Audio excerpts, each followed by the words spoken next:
Allez, un tableau facile pour Rafa, c'est sûrement son dernier Roland, on y croit. Numéro 4, number 4. Alexander Zverev. C'est pas possible. Avouez qu'on l'a tous déjà vécu ça, quand tu veux un tableau facile pour ton joueur favori, mais qu'au final il se retrouve avec le parcours du combattant.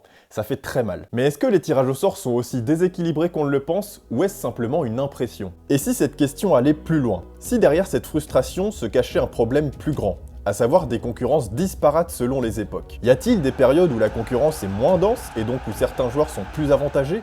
Bienvenue dans le débat de la Week Era. Que ce soit lors des débuts de Federer, lors des dernières années avec Djokovic, ou bien lors de cette saison 2024 avec Alcaraz et Sinner, on a l'impression que le circuit est trop faible et que ces champions gagnent sans trop forcer. Est-ce lié à ces champions qui sont trop forts, ou aux autres joueurs qui ne progressent pas assez? Cela remet-il en question les performances de ces champions, car ils gagnent des grands chelems sans grosse concurrence? C'est comme si, pendant toutes ces années, le Barça n'avait pas le Real en Liga. Les titres ont vraiment-ils la même saveur? Le tennis est-il un sport voué à être dominé à 2, à 3? Ou peut-on vraiment avoir un circuit homogène? Réponse à tout ça, maintenant.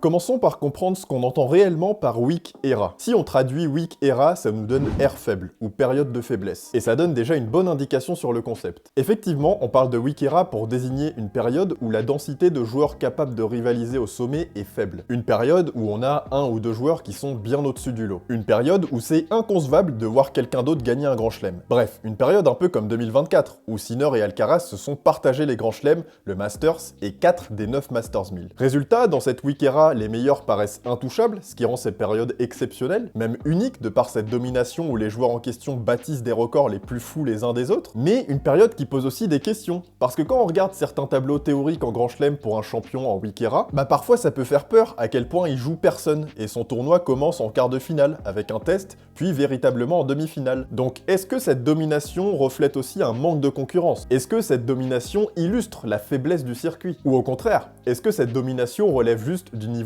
incroyable des champions? Parce qu'à l'opposé, on a la Strong Era, une période où plusieurs grands joueurs se disputent constamment les gros tournois. Une période où pour chaque grand chelem, on a facilement 6, 7, 8 prétendants au titre. Donc on peut se retrouver avec des tableaux très corsés, avec des parcours du combattant, même pour un favori, mais c'est ce qui rend aussi chaque victoire encore plus mémorable. Et si c'est encore un peu flou pour vous, faisons un retour dans le passé en décryptant les dynamiques de domination pour avoir les tendances et voir par quelle période on est passé, Strong Era ou Weak Era.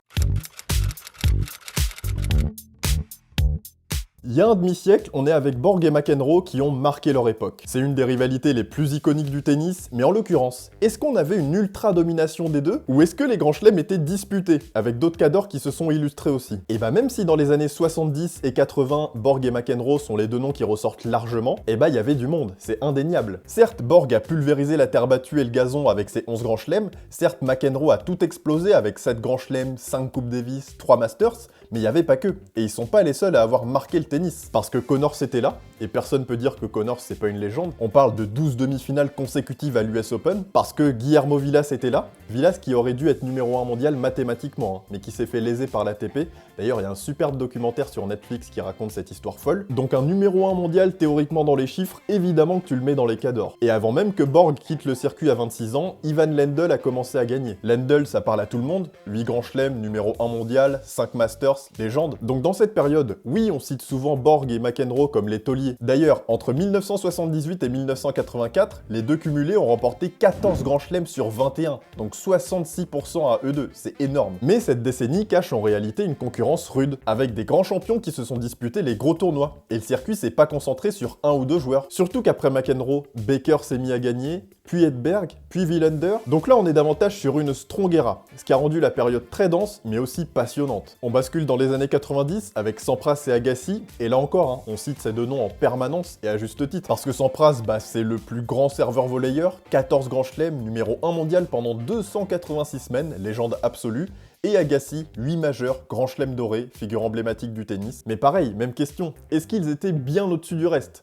Bah là, il y avait un écart un peu plus notable quand même entre eux et les autres. La concurrence a eu un peu plus de mal à se faire voir parce que Agassi et Sampras ont mis la main sur le circuit, et si on prend entre 1990 et 1999, Agassi et Sampras à eux deux ont remporté 17 grands chelems, soit 42% du total. C'est conséquent, mais comme ils étaient que deux en l'occurrence, ça laissait parfois la place à d'autres outsiders de briller aussi, notamment à Roland Garros, où Agassi et Sampras étaient en dessous. Seul Agassi a gagné Roland Garros une fois, en 99, c'est tout. Donc des terriens comme Bruguera ou Kuerten ont profité de cette faille pour pointer le bout de leur nez dans une ère qui s'apparente pourtant à une Wickera. Je dis bien s'apparente parce que c'est pas non plus une domination sans partage. Si on prend les top 10 en 95 et 96, les deux sont devant, y a pas de problème. Sauf qu'il n'y a pas d'écart avec les autres en termes de points. Et pour cause, Baker arrive à remporter son Open d'Australie, Bruguera prend ses Roland Garros, comme Muster et Kafelnikov. Donc certes, Sampras et Agassi sont globalement devant, sur l'année ils sont plus forts, et quand un Grand Chelem arrive, c'est pas très risqué de mettre les deux en finale. D'ailleurs, on a eu 5 finales de Grand Chelem entre les deux, mais c'est une Wickera que je qualifierais de light, parce qu'on avait quand même des gros poissons autour qui se sont pas gênés pour gagner, comme Rafter, comme Courir et les Terriens. Par contre, prenez les 4 saisons suivantes, entre 2000 et 2003, là on a une Strongera, ou plutôt une période dense où plusieurs joueurs peuvent gagner, où le vainqueur de Grand Chelem est difficile à deviner, sauf peut-être à l'Open d'Australie où Agassi gagne en 2000, 2001 et 2003, mais sur ces 4 saisons, à chaque fois on a un vainqueur différent en Grand Chelem dans l'année. Donc ça illustre l'incertitude et la densité. Et si on prend le top 10 fin 2021, on retrouve dans le top 4 nos 4 vainqueurs en Grand Chelem cette année, et au niveau des points c'est plutôt serré. Donc sur ces 4 saisons, vous l'avez compris, on est en transition. Les légendes de la décennie précédente partent, et les prochains champions sont encore en train de se construire, et ce moment de battement provoque naturellement une Strongera, où personne domine véritablement et où tout le monde a une chance de gagner. Sauf qu'à partir de 2004, un certain Roger arrive et fracasse tout. C'est très violent, et là on a un cas d'école d'une Wickera, avec un joueur où là c'est même pas que la densité de joueurs capables de rivaliser au sommet est faible, c'est qu'il n'y a pas de densité, il n'y a que Roger, personne d'autre. Entre 2004 et 2007, Federer remporte 11 grands chelems sur 16, soit 69% des grands chelems à lui tout seul. C'est démentiel. Entre Roland Garros 2005 et l'US Open 2007, Roger c'est 10 finales de Grand Chelem consécutives. Donc les chiffres parlent d'eux-mêmes. Et seul Nadal finalement arrive à s'imposer à Roland Garros, mais on peut même pas dire que Nadal a dominé cette période avec Roger. C'est Federer qui a tout pris et qui a laissé le peu de miettes à Rafa. Et les autres adversaires outsiders comme Roddick, comme Hewitt, comme Davydenko n'ont globalement jamais réussi à inquiéter durablement Roger, d'où cette Wickera. Venons-en maintenant au fameux Big Four dans les années 2010. Et quelle Strongera! Une Strongera incroyable! Et les années 2010 sont souvent vues comme l'âge d'or dans le tennis masculin maintenant. Roger Federer, Rafael Nadal, Novak Djokovic et Andy Murray se sont partagés quasiment tous les titres majeurs. Certes, un partage inéquitable avec Federer et Murray qui ont remporté seulement 5 et 3 grands chelems, mais force est de constater qu'ils étaient là, quasiment à chaque fois en fin de tournoi. Entre 2010 et 2016, les 4 ont remporté 25 des 28 grands chelems, donc 89% des majeurs à eux 4. Il n'y avait pas de place pour le reste, les places étaient très chères, donc la pression était immense. Et c'est intéressant aussi de voir que même dans cette Strongera, on pouvait avoir des Wickera. Prenez 2011, où les 4 sont au top, bah pourtant c'est Djokovic qui prend tout. 3 grands chelems, 5 Masters 1000, sauf que dès 2012, bah ça s'est rééquilibré et les 4 ont gagné chacun leur grand chelem. Donc c'est important de pas s'arrêter à une tendance, mais d'aller voir réellement ce qui s'est passé, année par année, voire grand chelem par grand chelem. Mais cette Strongera, dans les années 2010, elle montre à quel point une concurrence forte peut élever le niveau global, parce que derrière il y avait du très gros client, avec Berdych, Ferrer, Tsonga, Nishikori, et donc cette Strongera rend chaque victoire en Grand Chelem encore plus belle. 2019 à 2023, c'est le retour à une Wickera, on enlève Federer et Murray et on recommence, parce que sur ces 5 saisons, Djokovic et Nadal ont remporté 15 Grands Chelems sur les 19 disputés, donc 79% à eux deux. Et en 2024, pas de transition et une autre Wickera, mais qui a changé du tout au tout, avec Sinner et Alcaraz qui ont remporté tous les Grands Chelems. Donc pour résumer, chaque époque a eu son lot de champions, chaque époque a connu des niveaux de domination plus ou moins élevés, avec une concurrence plus ou moins féroce, mais ce qu'il faut pas ignorer, c'est que chaque époque est différente et a ses propres caractéristiques. Au fait, nous c'est Game Set Talk, on est des passionnés de tennis et on vous fait des vidéos sur des gros sujets de tennis comme en ce moment, alors si c'est un contenu qui t'intéresse, n'hésite surtout pas à t'abonner et à activer la petite cloche qui te permet d'être au courant quand chaque nouvelle vidéo sort. A noter que je suis en alternance sur la chaîne, j'essaye de faire croître le projet, sauf que générer des fonds sur YouTube c'est très compliqué, donc on a lancé une campagne de financement participatif, alors si tu veux soutenir le projet et soutenir ma deuxième année d'alternance, n'hésite surtout pas à faire un petit don, le lien du Tipeee est juste en dessous en description. Merci beaucoup. Alors on a analysé les dynamiques de domination en fonction des différentes époques, mais il faut bien comprendre que chaque époque a ses caractéristiques propres. Chaque époque a ses conditions de jeu, chaque époque a ses surfaces, son matériel, et chaque époque a sa technologie, ses avancées et ses progrès. Et les conditions de jeu ont énormément changé au fil des années. Prenez les surfaces et les balles, rien à voir. Dans les années 90, les surfaces rapides dominaient, ce qui favorisait les gros serveurs. Aujourd'hui, les surfaces sont homogènes et plus lentes, ce qui avantage les joueurs capables de tenir des longs échanges. Donc c'est très bête, hein, mais le concurrent de Sampras à l'époque, qui préférait avoir du temps et jouer sur une surface lente, et il n'a pas eu l'occasion de se défendre à la manière qu'un concurrent de Alcaraz et Sinner peut le faire aujourd'hui. Les balles sont plus lentes, les raquettes ont énormément évolué aussi, donc peut-être que Marcelo Rios, avec un plus grand ami et des balles plus lentes, peut-être qu'il aurait gagné un grand chelem. Tout ça, c'est des suppositions, mais je vous apprends rien, de la même manière qu'on choisit pas sa famille, on choisit pas son époque. Et malheureusement, l'histoire retient généralement que les gagnants, et la concurrence qui a pas réussi à triompher a pu être victime de son époque. Une époque marquée par des conditions de jeu bien particulières,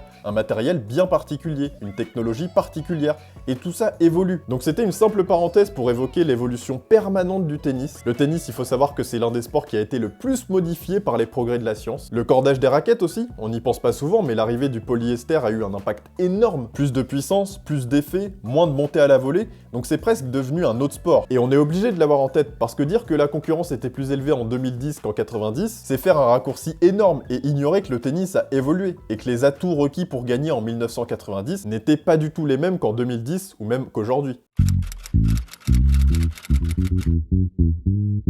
Alors figurez-vous qu'on peut quand même estimer la densité d'une période de différentes manières, en prenant en compte différents critères pour arriver à des indices qui reflètent la force d'une ère, parce que finalement, à quoi on identifie une ère féroce où la concurrence est rude, où les grands chelems sont très disputés avec plusieurs prétendants? Eh ben on peut calculer cette densité avec plusieurs données, comme le pourcentage de matchs gagnés par le top 10 dans l'année, le pourcentage des 8 premières têtes de série qui arrivent en quart de finale dans l'année, ou encore d'autres indicateurs pertinents. Et justement, il y a un compte sur Reddit qui a fait un calcul très intéressant, qui nous donne une idée de la force de chaque saison depuis 1990, et il a pris les 3 critères suivants, à savoir le pourcentage de matchs gagnés par le top 10, la moyenne des 10 meilleurs classements tout le long de l'année, et le pourcentage des 8 premières têtes de série qui atteignent les quarts de finale en Grand Chelem. Donc c'est très malin, hein, parce qu'en calculant ces critères, on obtient un chiffre pour chaque saison, et plus le chiffre est élevé, plus la force de la saison est importante, donc la concurrence est rude. Et du coup, on a des tendances qui se dégagent, qui sont assez pertinentes quand on pense aux tendances de domination dans chaque décennie. Donc regardons les résultats, sachant qu'en jaune, on a une saison normale, avec de la concurrence, mais sans plus, et concrètement, plus on s'approche de 1000, plus ça envoie du lourd sur le circuit, avec plus de gros joueurs qui peuvent gagner des grands chelems, et des cadors aussi qui tiennent leur rang. Et en dessous de 700, on a un circuit volatile, qui est pas tenu par des têtes, et on n'a pas un socle de 4-5 champions qui sont des valeurs sûres. Donc vous l'avez compris, au-dessus de 1000, c'est la folie, c'est typiquement l'ère du Big Four, comme on le voit entre 2010 et 2015. Alors qu'est-ce qu'on remarque globalement? On va pas faire année par année, mais ça vient donner du sens à ce qu'on a dit avant, entre les Weak et les Strongera, parce que dans les années 90, quand Sampras et Agassi dominent, on est entre 800 et 1000, donc ça reflète un circuit qui s'appuie sur des champions solides, qui vont loin en Grand Chelem, qui ont des bons résultats. En 1992, on frôle les 1000, notamment parce que le top 10 a accumulé beaucoup de points, parce que leur pourcentage de victoire est élevé, et parce que le top 8 a très souvent rallié les quarts de finale, mais c'est pas non plus du 1200, et ça vient du fait notamment que Sampras perdait rapidement à Roland-Garros, et qu'une partie du top 10 restait vulnérable. Sauf que là, on voit qu'entre 1997 et 2003, c'est catastrophique, l'indice chute jusqu'à 337,2 en 2002, Qu'est-ce qui se passe en 2002? Johnson, Costa, Hewitt et Sampras s'imposent en Grand Chelem, des joueurs qui sont sur la fin, donc qui sont pas forcément censés gagner des gros titres, d'où ces chiffres. Et puis Roger arrive en 2004, donc l'indice se restabilise à 800, avant que le Big Four fasse exploser tout ça, jusqu'à 1333 en 2012, donc on en parlait de cette année où les 4 remportent leur Grand Chelem, et regardez ça, en 2012, sur l'ensemble des quarts de finale de Grand Chelem de l'année, 75% des joueurs étaient top 8. Et cette stat, elle met en lumière la solidité du Big Four, mais aussi des Berdych, des Ferrer, des Del Potro, des Tsonga, alors qu'en 2002, on est à 25%. Donc la différence, elle est folle. Entre 2002 et 2012, on a deux circuits complètement différents, avec des dynamiques bien différentes. Et c'est intéressant de voir que ce qu'on constate de nos yeux, de nos impressions, se confirme avec des chiffres concrets. Et donc, entre 2016 et 2023, ça s'est stabilisé avec une moyenne de 850. À noter qu'en 2023, on est quand même à 929, avec 75% de victoires pour le top 10. Donc certes, Djokovic s'est baladé, mais ça montre quand même qu'il a dû battre les meilleurs, comme Alcaraz, Sinner, Medvedev, qui ont bien répondu présent. Alors c'est bien gentil d'analyser les périodes et de dire weak era ou strong era, mais est-ce que une weak era signifie que le joueur était trop fort ou que la concurrence était à la ramasse? En 2004, Federer, il est trop fort? Ou alors est-ce que ça vient de la concurrence absente? Djokovic en 2023, niveau stratosphérique ou circuit sans concurrence? Bah pour avoir la réponse, il faut aller plus loin et aller regarder le niveau de jeu et voir qu'est-ce qui s'est passé concrètement dans l'année. Comment le ou les joueurs en question ont été challengés. Il faut creuser, analyser les victoires et les défaites, plutôt que s'appuyer sur quelques chiffres dont l'interprétation est modulable selon le point de vue. Au final, on a des indications sur la densité de chaque époque, de la solidité des meilleurs, et donc de la difficulté pour les autres pour gagner des grands chelems, mais la vérité c'est qu'on a toujours eu un circuit où chacun se bat comme un chien pour avoir la plus belle carrière possible. Certains sont plus forts tennistiquement, ou mentalement, ou physiquement, ou les trois en même temps, mais on a une concurrence qui fait de son mieux. Parce que voir le même joueur gagner tournoi après tournoi, année après année, il n'y a rien de plus frustrant pour les victimes de ce joueur. Mais si on en revient à notre Week-Era, est-ce qu'une Week-Era dévalorise un palmarès au final? Parce qu'on pourrait tenter de se dire qu'entre 2004 et 2007, ok Roger il était fort, mais il a aussi gagné parce qu'il y avait personne. Djokovic était pas là et Nadal débutait. Donc là c'est une forme de dévalorisation de son palmarès mine de rien. A contrario, on peut aussi se dire purée, Roger, il était tellement bon qu'il a semé tout le monde pendant toutes ces années et qu'il a croqué tout seul au sommet tellement personne n'avait son niveau. Donc là, au contraire, c'est une forme de valorisation de son palmarès. Donc là, on a deux points de vue complètement différents. Lequel est le bon? Bah moi, étant passionné de tennis, je dirais plutôt sur la deuxième option, mais comme j'ai dit, il faut analyser ce qui s'est vraiment passé et voir à quel point le joueur est challengé, parce que parfois ça existe, on peut avoir une concurrence bien en dessous. Par exemple, si on retourne en 2022, Nadal gagne l'Open d'Australie et Roland Garros en étant complètement fracassé, on est tous d'accord. En plus, il avait eu le Covid juste avant, il a eu des grosses blessures qui l'ont gêné, alors du coup, ses succès c'est dû aux autres joueurs qui ont échoué face à lui, ou alors grâce à lui qui s'est transcendé et qui était vraiment meilleur que tout le monde. Bah quand on pense à la finale de l'Open d'Australie contre Medvedev, oui, Daniil aurait dû gagner, c'est évident. Rafa était trop en dessous dans la première partie du match pour espérer gagner la finale. Et déjà en quart de finale, rappelez-vous, moi je me dis que Shapovalov, il aurait presque dû aller chercher ce match. Parce que à partir du troisième set, côté Nadal, il n'y a plus rien. Il est gêné à l'estomac et un Denis solide aurait dû s'en sortir. Par contre, à Roland Garros, Nadal a affiché son meilleur tennis grâce à ses injections. Donc on peut se dire que ce 22e Grand Chelem, il vient bien plus de lui que d'une concurrence absente. Au contraire, Auger-Aliassime, il était en chaleur. En demi-finale, Zverev partait sur une énorme performance avant cette blessure. Et on a une finale où Casper Ruud n'a rien pu faire. Donc on voit bien que ça dépend. Et qu'une Week-Era, ça peut venir d'une concurrence qui échoue face à un joueur qui joue pas forcément son meilleur tennis. Ou alors au contraire d'un joueur qui est au sommet de son art, comme Nadal à Roland Garros en 2022, comme Djokovic en 2015, comme Murray en 2016, ou Federer en 2017. Et attention, on peut pas en vouloir à un joueur qui gagne quand la concurrence n'est pas relevée. Je dirais même tant mieux pour lui, c'est pas lui qui choisit ses tableaux. Et quand Djokovic a pu remporter des grands chelems contre Kyrgios ou Berrettini en finale à Wimbledon sans jouer Murray, puis Federer ou Nadal, on lui demande pas son avis, il y est pour rien. Donc il n'y a pas à dévaloriser ses performances, il a gagné, c'est le meilleur, point final. Quand Nadal gagne l'US Open en 2017 en battant Anderson en finale, c'est parce que derrière ça a pas suivi. C'est parce que Federer a perdu contre Del Potro, qui lui a perdu contre Nadal. Donc c'est vraiment pas fair play de minimiser les succès en Grand Chelem qui sont moins durement acquis. Un titre, c'est un titre. Et l'Open d'Australie de Petr Korda en 98 a la même valeur que celui de Djokovic en 2012. Mais effectivement, on peut mettre des titres en avant qui ont été acquis dans des parcours incroyables, où oui, Djokovic bat Murray en 5-7 en demi-finale, puis Nadal dans une des plus grandes finales de l'histoire. Mais fondamentalement, il n'y a pas de sous-grand chelem. Maintenant, si on prend plus de hauteur par rapport à ce sujet, il y a des époques, il y a des champions qui s'illustrent dans ces époques, et plus ils accumulent de titres, plus ils sont reconnus comme étant des grands champions. Donc finalement, je dirais qu'analyser la concurrence, c'est secondaire. Voire ça n'a pas lieu d'être. Parce que quand on se met à analyser la concurrence, ça veut dire quelque part qu'on n'est pas forcément OK avec le champion. Dire qu'il y avait plus de concurrence pendant le Big Four que dans les années 2000, finalement, c'est dire de manière polie et subtile que les grands chelems de Roger ont été moins durement acquis que ceux de Djokovic et de Nadal. Analyser la concurrence, ça peut être intéressant pour dégager des périodes plus ou moins rudes, mais c'est tout. Il faut éviter de tirer des conclusions à partir de ces weak ou strong era. Parce que là, on vient tordre une réalité qui est pourtant simple à comprendre. C'est qu'il y a un tournoi sur 15 jours, et qu'à chaque fois c'est le meilleur qui gagne. Donc il n'y a pas à se plaindre des tableaux compliqués. Oui, c'est du hasard, et des fois on aimerait que le hasard soit bien fait, on aimerait que Nadal ne tire pas Zverev au premier tour de Roland Garros, mais si Nadal est meilleur que les autres, il faut pas s'inquiéter, il gagnera le tournoi. S'il gagne pas, c'est qu'il est tombé sur plus fort que lui, donc il méritait pas de gagner. Donc on en revient au fameux concept de méritocratie qu'on évoquait en première partie. Dites-moi en commentaire ce que vous pensez de ce sujet qui est très large, n'hésitez pas à donner votre avis sur tout ce que j'ai dit. Si vous voulez avoir un bilan complet de l'année 2024, n'hésitez surtout pas à aller voir cette vidéo, et nous on se retrouve très bientôt pour une nouvelle vidéo. Ciao!